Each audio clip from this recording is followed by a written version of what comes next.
Trump's new chief of staff, General John Kelly, swept into the Oval Office and immediately took command and fired communications director Anthony Scaramucci.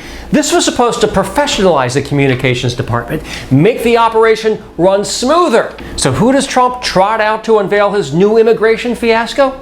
None other than Stephen Miller, the one dude in the entire world that makes Scaramucci look good at his job. Yesterday, America marveled at a bizarre exchange he had with CNN's Jim Acosta. Surely, Jim, you don't actually think that a wall affects green card policy. You couldn't possibly believe that, do you? Life. But this whole notion of, well, they could learn, they have to learn English before they get to the United States. Are we just going to bring in people from Great Britain and Australia?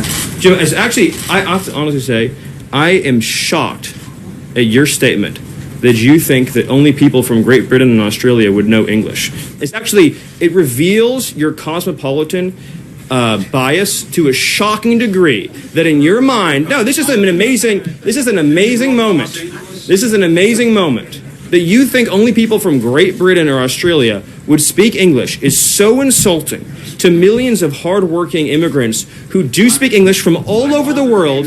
Jim, have you honestly never met an immigrant from another country who speaks English outside of Great Britain and Australia? Is that your personal experience? The White House deliberately put forth the insufferable Miller as a dog whistle. As Donald Trump falls in the polls, he crouches in a bunker with his right-wing base. Consider the facts. The latest Quinnipiac poll shows that only 33% of Americans approve of the job Trump is doing. If he were a first-round draft pick in the NFL, they'd be calling Trump a bust. But even as Trump's approval rating plummets with the general population, he is still embraced by his hardcore supporters. Nationally, conservative Republicans still approve of Trump's performance by a whopping 89%. And let's not forget that 81% of white evangelicals voted for Donald Trump. To solidify the support of these extremists, Trump has recently attacked the environment, urged police to use excessive force, banned transgender service members in a tweet, and instructed the Department of Justice to focus on reverse discrimination against white people. The proposed plan would cut legal immigration in half within a decade. It is clearly an attack on America's core values and is a bigoted bone to the base which wants to keep non-whites from immigrating to America.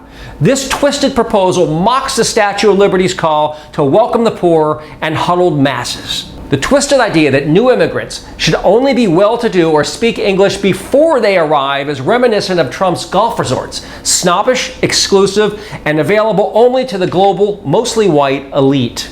Trump's noxious proposal should be called velvet rope visas are greenbacks for green cards. Aside from offending our core values, Trump's policy is bad for the economy, especially in agricultural and tourist-friendly states that voted for the president. South Carolina Republican Senator Lindsey Graham said, quote, "If this proposal were to become law, it would be devastating to our state's economy."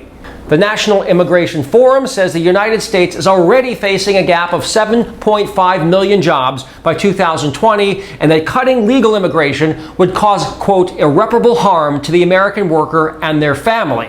But why concern yourself with facts if your goal is to peddle fiction to a rabid base eagerly searching for scapegoats? This is Wayne Besson with your daily reality check. Until we meet again, have an amazing day.